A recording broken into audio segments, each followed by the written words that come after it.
दुश्मनों की चौकड़ी के बीच घिरा इजराइल।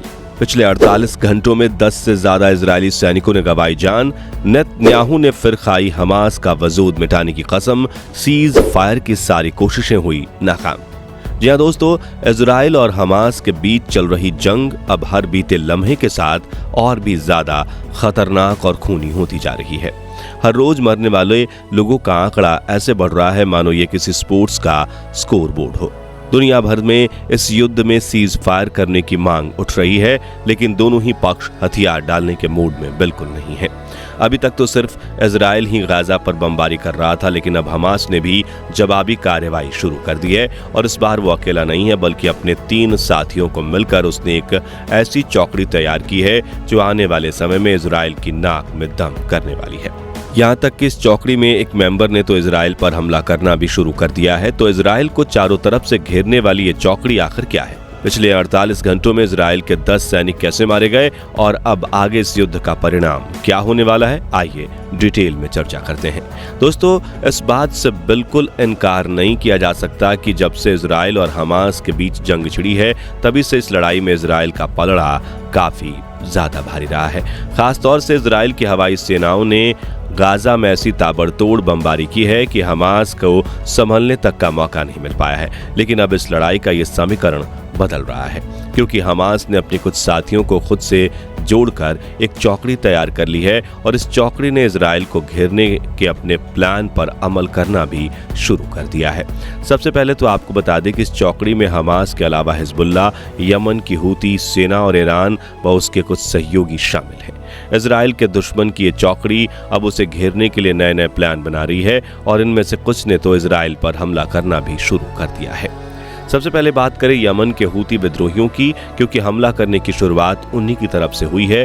दरअसल पिछले कुछ दिनों में यमन की तरफ से इजराइल पर कई बार हमला किया जा चुका है और यह हमला कोई और नहीं बल्कि हूती विद्रोही कर रहे हैं। हूती के लड़ाकों ने सबसे पहले इजराइल पर ड्रोन हमला करने की कोशिश की। बात नहीं बनी तो इसके बाद क्रूज मिसाइलें दागी गईं।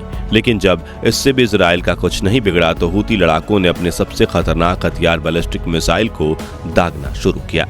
इस हमले के साथ ही यमन, हमास और फिलिस्तीन के बाद अब इजराइल को निशाना बनाने वाला, इस जंग में शामिल होने वाला पहला देश बन गया है। यानी धीरे धीरे करके लड़ाई अब गाजा और इजराइल के बॉर्डर से बाहर निकल रही है और ये सिर्फ इजराइल ही नहीं बल्कि पूरी दुनिया के लिए बहुत बुरे संकेत हैं। हालांकि फिलहाल हूती विद्रोहियों ने 3 ही हथियार यानी ड्रोन, क्रूज मिसाइल और बैलिस्टिक मिसाइल इजराइल के खिलाफ दागे हैं और ये तीनों फेल हो गए हैं।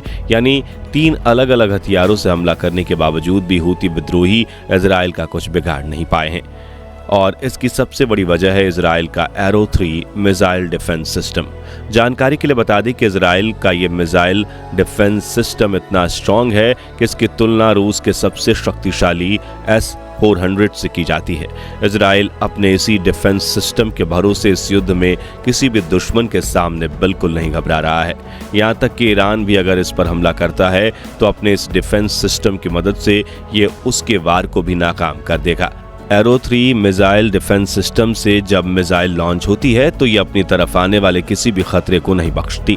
दुश्मन चाहे कितना भी खतरनाक और आधुनिक मिसाइल से हमला क्यों न करे, एरो 3 डिफेंस सिस्टम के मिसाइल उसे हवा में मार गिराती है। जब हूती के लड़ाकों ने इजराइल पर हमला किया तो उन्होंने सोचा कि उनके ड्रोन और क्रूज मिसाइल भले ही फेल हो गए, लेकिन बैलिस्टिक मिसाइल से वो इजराइल को अपना निशाना जरूर बना लेंगे। उन्हें लगा कि इजराइल इस मिसाइल के हमले से खुद को नहीं बचा पाएगा, लेकिन जैसे हूती विद्रोहियों की बैलिस्टिक मिसाइल इजराइल की तरफ बढ़ी, उनका यह डिफेंस सिस्टम खुद ही एक्टिवेट हो गया और इससे पहले कि मिसाइल इजराइल के किन्हीं सैन्य बेस तक पहुंच पाती, डिफेंस सिस्टम ने उसे हवा में ही नष्ट कर दिया।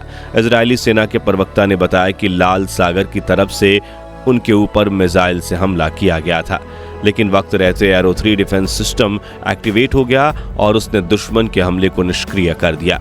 इसके साथ ही उन्होंने ये भी बताया कि युद्ध में एरो 3 मिसाइल डिफेंस सिस्टम को पहली बार एक्टिवेट किया गया है और ये पूरी तरह से सफल रहा है।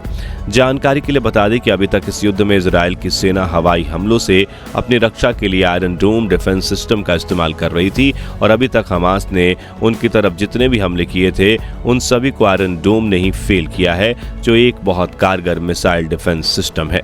पर जैसे जैसे अब इजराइल के दुश्मनों की गिनती बढ़ती जा रही है, वैसे ही वो अपने डिफेंस को भी मजबूत बना रहा है और इसलिए इजराइल की सेना अब अपने एरो 3 मिसाइल डिफेंस सिस्टम को भी मैदान में उतार चुकी है।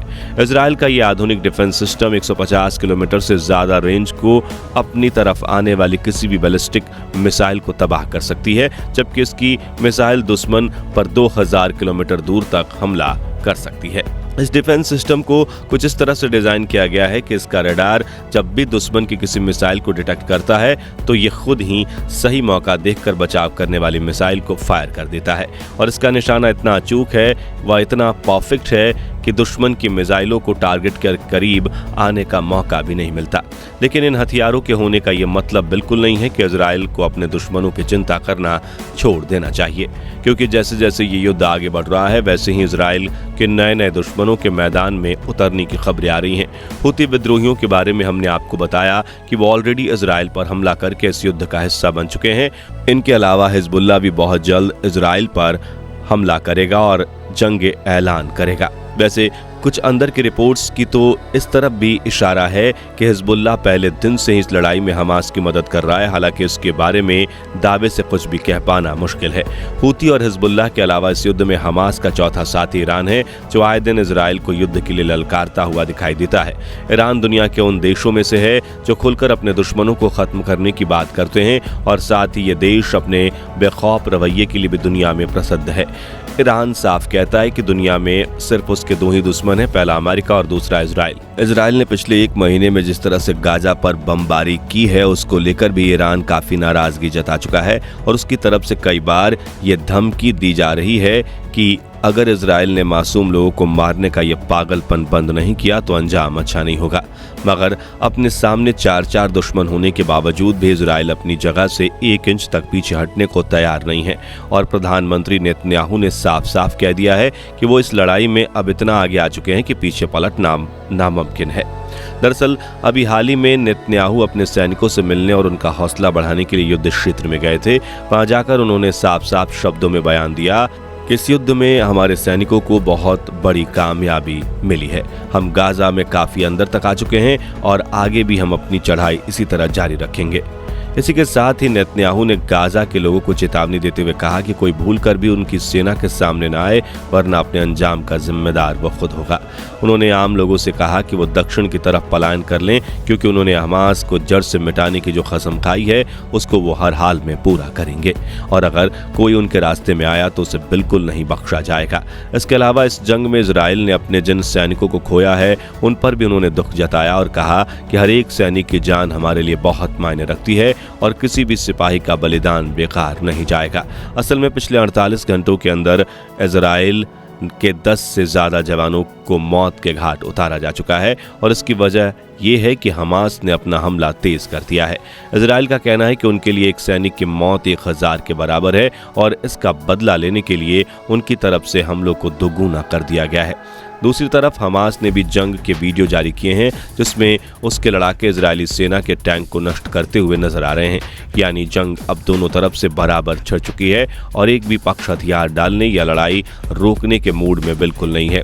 पिछले कई दिनों से अरब देश इजराइल पर सीज फायर करने का जोर दे रहे हैं, लेकिन नेतन्याहू ने अपने बयान के जरिए इस चीज को एकदम साफ कर दिया है कि वो किसी भी हाल में रुकने वाले नहीं हैं। अब ऐसे में जब हूती, हिजबुल्लाह और ईरान इस लड़ाई में हमास का साथ देने के लिए आएंगे और दूसरी तरफ अमेरिका इजराइल के साथ खड़ा होगा तो दुनिया में एक ऐसा विनाश फैलेगा जिसे रोक पाना मुश्किल होगा।